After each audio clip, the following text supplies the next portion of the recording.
La Terre, elle est belle, n'est-ce pas? Recouverte aux 3/4 de sa surface par l'ensemble des océans, nous l'appelons aussi communément la planète bleue. D'ici, à 24 000 km à partir du niveau de la mer, la Terre est tranquille. La Terre est sans frontières. Cette Terre où nous vivons tous. À près de 6 milliards d'êtres humains. Cette Terre où nous naissons. Et enfin, cette Terre où nous mourrons. Probablement que la majorité d'entre nous n'aura jamais l'occasion de la parcourir dans sa globalité, de la découvrir, de l'admirer et de la comprendre. Alors je vous propose un voyage. Je vous propose une aventure. Je vous propose un tour du monde. Un tour du monde virtuel avec l'aide d'un simulateur de vol.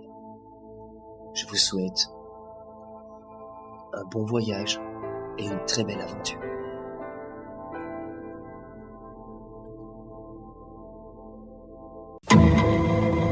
Parmi les membres du site Rico.com, il existe un groupe d'élite appelé le RCR, les réalisateurs de chez Rico.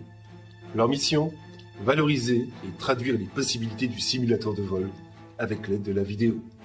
Fondé et administré par Eddie Belcher avec le pseudo BPro depuis le 20 janvier 2010, ils ne sont pas les premiers et ils ne seront pas les derniers à vouloir exprimer leur passion et leurs rêves à l'aide d'un simulateur de vol. Le matin du 2 novembre 2003 à 0900 et au départ de Salt Lake City, Utah, from United States of America, Peter Askovich entreprend de faire le tour du monde de façon virtuelle, en Cessna et avec son Microsoft Flight Simulator. Pour le reflet de cet état d'esprit, Bipros souhaite rendre hommage à ce pionnier. Et pour en faire une réalisation vidéo, il adapte le carnet de vol de cette formidable épopée. Voici son histoire.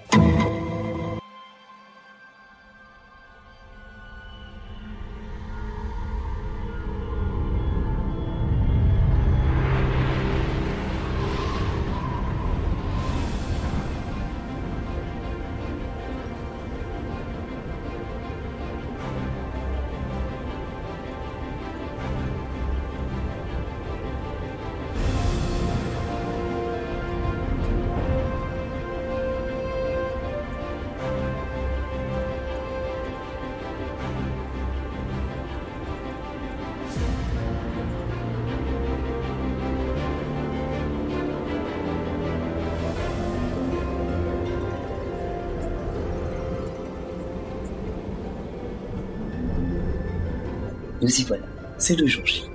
Le jour où je vais enfin démarrer l'entreprise de mon tour du monde avec mon simulateur de vol. Bien qu'il soit virtuel, en observant ce décor magnifique dans mon simulateur, je réalise que la fiction va beaucoup plus loin que la réalité. Ces images me laissent vraiment rêveur. Le point de départ de ce périple, cette première étape, c'est ici, un endroit appelé la Cité du Lac Salé. En fait, nous sommes aux États-Unis, à Salt Lake City.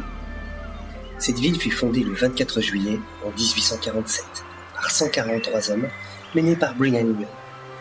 Elle est la capitale de l'Utah, 45e État de l'Union depuis 1887. Jusqu'en 1868, la ville s'appelait Great Salt Lake. Ce matin, à la lueur de ces couleurs et de ce soleil absolument extraordinaire, vous pouvez sentir que c'est la nature qui domine, et rien d'autre. Pourtant, dans son centre et dans les environs, au pied des montagnes Wasatch, elle est peuplée de plus de 2 millions d'habitants, ce qui me fait penser que c'est loin d'être un village.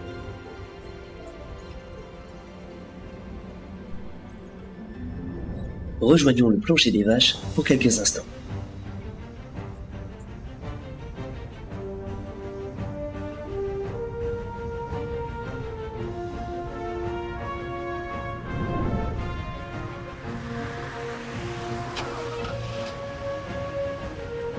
Nous allons partir de la West North Tampa, la 186e avenue, en direction de l'ouest, longer l'autoroute 80, traverser la Jordan River Parkway Trail et ensuite prendre vers le nord pour l'aéroport international de Salt Lake City.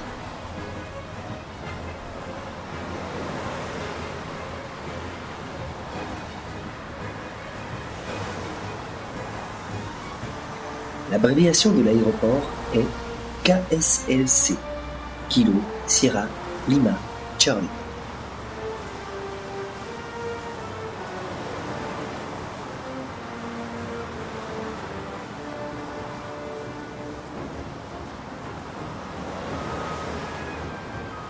En ce moment, la circulation s'accentue. Il n'est pas loin d'être 7 heures du matin et la ville s'éveille.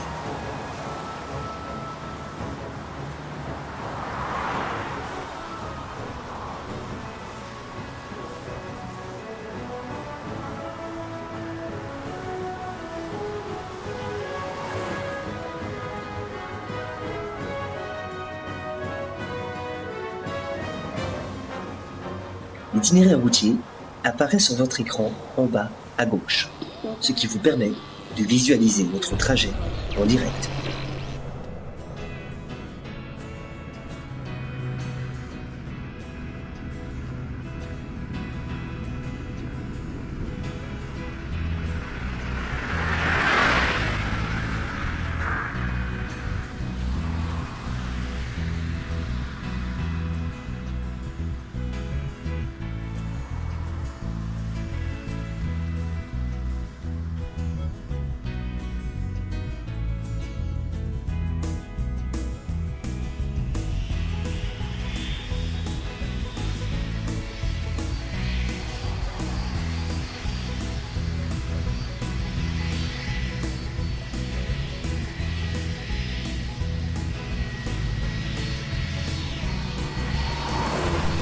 Au fait, je me présente, je m'appelle Bipro.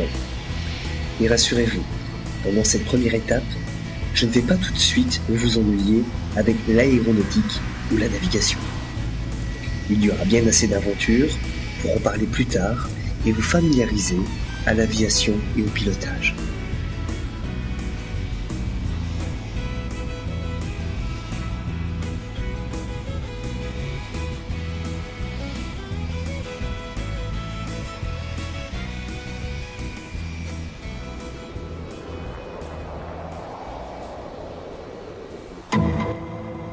Je vais utiliser pour cette première étape le Duke B-60, la lettre B pour Beechcraft. Il se différencie du King Air 350, le fameux baron des campagnes. Duke, le Duke, indique qu'il s'agit d'un produit noble, très bien fini, car ici, on peut déjà parler d'une véritable classe affaires en cabine. La fabrication du Duke remonte à 1968 jusqu'en 1982. Au total, 597 exemplaires sont sortis de l'usine. Ce bimoteur, équipé de 2 Lycoming 541, développe 380 chevaux à 2900 tours minute. Il s'offre le luxe d'une cabine pressurisée et d'une altitude maximum de 25 à 30 000 pieds. Pour une utilisation en toute sécurité, des terrains de 1200 mètres au moins sont recommandés. Le Duke peut emporter 6 personnes et 227 kg de bagages.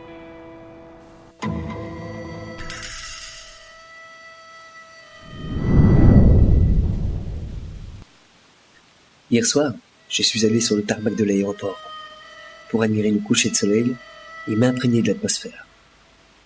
Étrangement, pour un aéroport international, c'était anormalement calme. Soudain, je faisais face à un B1